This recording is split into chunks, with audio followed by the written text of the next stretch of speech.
राधे राधे भगवान के भक्तों, क्या आप लोग जानना चाहते हैं जो मेरे भगवान जी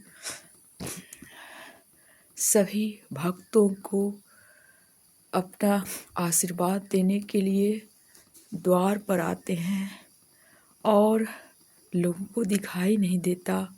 क्या आप इस विषय में जानना चाहते हैं? तो मैं आपको बताना चाहूँगी कि भगवान जी जो होते हैं वो बहुत ही छलिया होते हैं। लोग कहते हैं ना कृष्ण भगवान छलिया है, तो इसी तरह से मैं बताती हूँ कि भगवान बहुत ही छलिया होते हैं। अपने भक्तों को द्वार पर दर्शन भी दे जाते हैं पर किसी को पता भी नहीं चलता।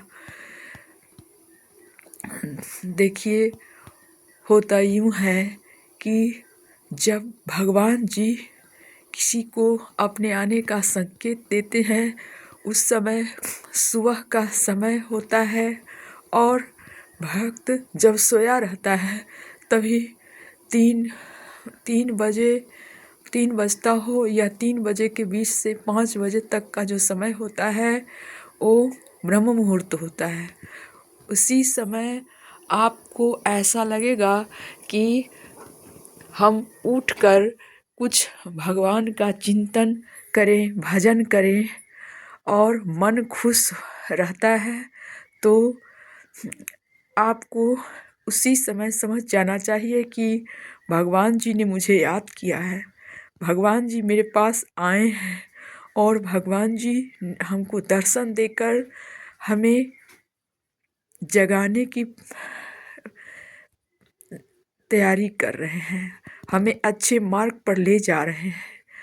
हमें दिखाई नहीं देते पर मेरे पीछे पीछे चलते हैं। जब मैं कोई अच्छा काम करने चलती हूँ तो मेरे पीछे पीछे आते हैं और मुझे आशीर्वाद देकर बोलते हैं, क्या तुमने ये काम नहीं किया, ये काम कर लो, वो काम कर लो। आपको ऐसा लगेगा जैसे कि हम काम तो करते हैं पर प्रभु जी मेरे पीछे पीछे आशीर्वाद देकर मुझे प्रेरणा देते हैं कि अगर तुमने नहीं जो काम किया उस काम को करो और अपनी ज़िंदगी को खुशहाल बनाओ। जैसे कि मेरा कीर्तन करो, मेरा भजन करो, मेरा गुणगान करो और मुझे तुम इतना खुश कर दो कि मैं तुम्हें ज़िंदगी भर भुला ना सकूं। तो दोस्तों, अगर आपको कोई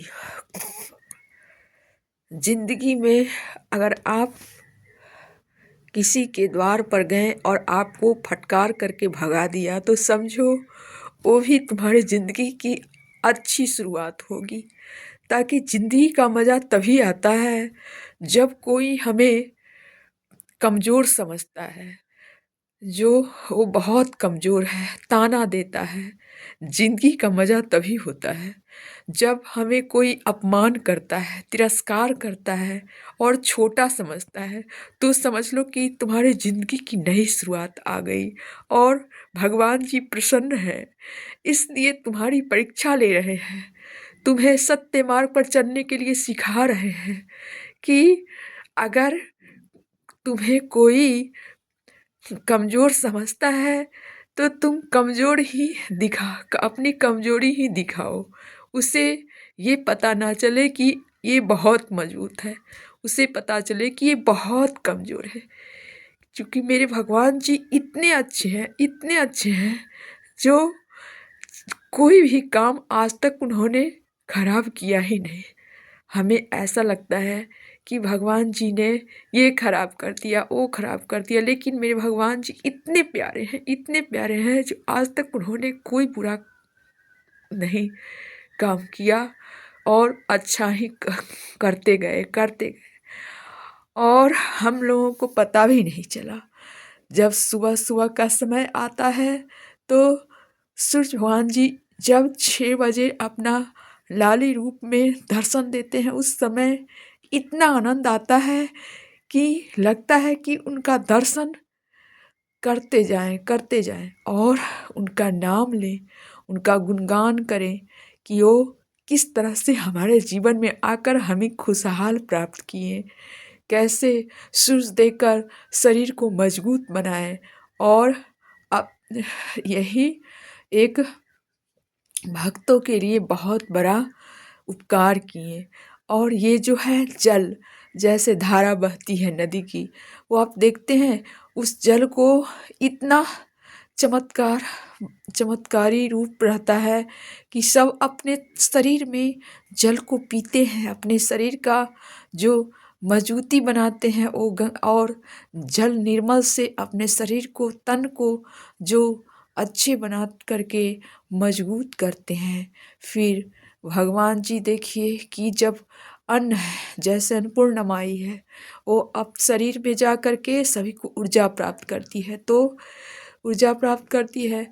और हम लोगों को क्या है, हम लोग तो सोचते हैं कि हम तो खाना खा रहे हैं, लेकिन हमें क्या पता कि इस सब में भी भगवान जी का ही रूप दिया गया है। क्योंकि गीता में भी कहा गया है कि क्षमा, गीता में नहीं, ये जब दुर्गा जी का जो पाठ करते हैं हम लोग, तो उसमें भी पढ़े हैं कि भगवान राम जी का भी कुछ पढ़े हैं जो बोलते हैं कि मैं सब रूप में हूँ। मैं जब जब कोई मुझे अन्न के रूप में प्राप्त करता है तो उसकी शक्ति बढ़ती है शरीर की, और जब मैं उसे पानी के रूप में प्राप्त करता है मुझे कोई, तो उसके शरीर की सारी गंदगी धुल जाती है और मन निर्मल हो जाता है। और जब मेरे मंदिर में मेरी पूजा होती है और कोई मेरे अमृत को पीता है, तो उसका मैं मन को निर्मल कर देता हूँ और अपने शरण में लेकर उसे बार बार बुलाता हूँ। जय श्री राम। अगर आप लोगों को ये भक्ति से जुड़े बात अगर पसंद आया हो तो लाइक और सब्सक्राइब कीजिएगा, और कमेंट बॉक्स में लिखकर राधे राधे लिख करके हमें कृतार्थ कीजिएगा। जय श्री राम।